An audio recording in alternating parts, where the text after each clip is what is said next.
Bonjour et bienvenue sur cette 5e vidéo de la série Caractériser les phénomènes ondulatoires consacrée à l'effet Doppler. Qu'est-ce que l'effet Doppler? Commençons par écouter le son correspondant à cette animation d'un camion de pompiers avec sa sirène passant devant un observateur.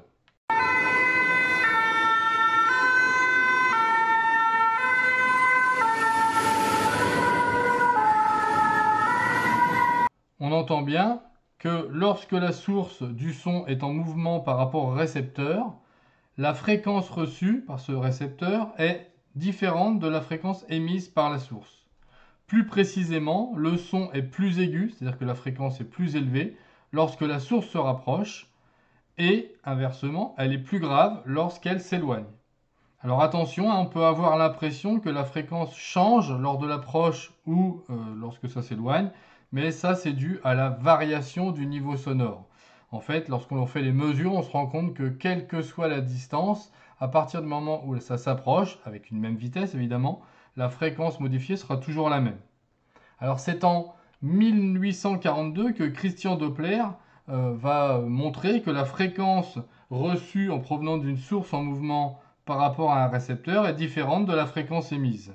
D'abord sur le son, puis sur la lumière, mais les mesures ne seront alors pas convaincantes. Les premières vérifications sont réalisées en 1845 sur les ondes sonores, avec des musiciens sur un train. Alors, à nouveau prédit par Hippolyte Fizeau en 1848 pour la lumière, l'effet Doppler ne sera observé et vraiment mesuré sur des étoiles qu'en 1868 par William Huygens, un des piliers de la spectroscopie. Regardons maintenant des animations pour comprendre l'interprétation de cet effet Doppler. On va se consacrer à une source immobile dans un premier temps. La fréquence de l'onde reçue par le récepteur va être la même que celle émise par la source. Regardons maintenant lorsque la source de l'onde se rapproche du récepteur. Alors on peut considérer une onde périodique comme une succession de bips émis à des instants réguliers. Chaque bip émis va se propager à la célérité c, c'est-à-dire la vitesse de l'onde, comme on peut le voir ici sur le premier. Voilà, il vient de se déplacer. Et là, on va avoir un temps qui correspond à la période qui s'est passée. Et à ce moment-là, le camion aura avancé et émet un deuxième bip. Le premier bip continue de se propager, le deuxième bip continue aussi de se propager, et le camion avance et émet un troisième bip. Et on va continuer ainsi jusqu'à ce que, évidemment, l'onde atteigne notre personnage ici, qui est donc notre récepteur. Au niveau du récepteur, on voit très bien que la longueur d'onde, qui est la distance qui sépare ici deux bips ou deux fronts d'onde, eh bien, est plus petite que la longueur d'onde émise initialement lorsque la source était immobile.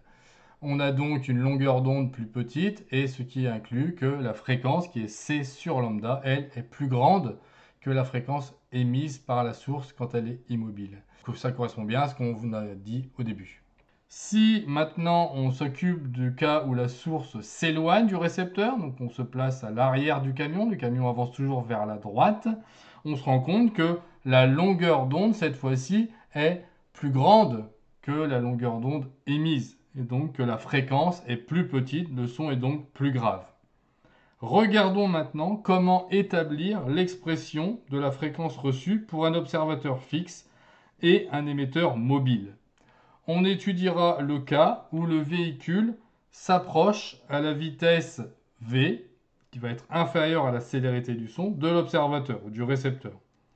On va s'intéresser à deux sommets ou deux bips distincts consécutifs, deux sommets de vagues de l'onde sonore. Premier sommet, il va être émis à t égale 0 et il va se propager à la célérité de l'onde, c'est-à-dire à la vitesse c. Ça part d'ici, le point qui est là. On va voir que l'onde va se propager pour parcourir donc la distance d qui sépare le camion du récepteur. Il faut donc une durée delta t qui vaut d sur c, et l'onde va donc arriver au temps t1 égale 0, puisque c'est le point de départ, plus d sur c, comme on peut le voir ici. Le sommet suivant va être émis avec un temps t égale TE qui correspond à la période d'émission. Mais pendant ce temps TE, le véhicule aura avancé d'une certaine distance qui va être V fois TE, V étant la vitesse du véhicule. La distance à parcourir pour ce deuxième sommet n'est donc plus que de D moins petit d qui vaut donc V moins TE. Il va donc parcourir cette distance avec une durée qui vaut la distance divisée par C, c'est-à-dire grand D moins V fois TE sur C. Il va donc arriver au niveau du récepteur, au temps T2 qui vaut TE, puisqu'il est mis à TE, plus cette durée. On peut donc après, à la réception, calculer la durée qui sépare les deux sommets, que l'on va noter TR, et qui va correspondre donc à la période de réception du signal. Cette période vaut donc T2 moins T1. En effectuant le calcul, on trouve que ça vaut TE facteur de 1 moins V sur C, ou TE égale C moins V sur C, en mettant sur le même dénominateur, ce qui va permettre d'obtenir l'expression en fréquence qui nous donne que la fréquence reçue vaut la fréquence émise fois C sur C moins V. Le V étant plus petit que C, on voit que la fréquence reçue est plus grande que la fréquence émise dans le cas où on s'approche, qui est bien ce qu'on avait trouvé précédemment. On ne va pas refaire la démonstration, mais si la source s'éloigne, on pourrait montrer que l'expression est celle-ci avec un plus à la place du moins. Alors la fréquence est plus petite. Voilà, dans une prochaine vidéo, on verra les applications de cet effet Doppler. À bientôt et au revoir.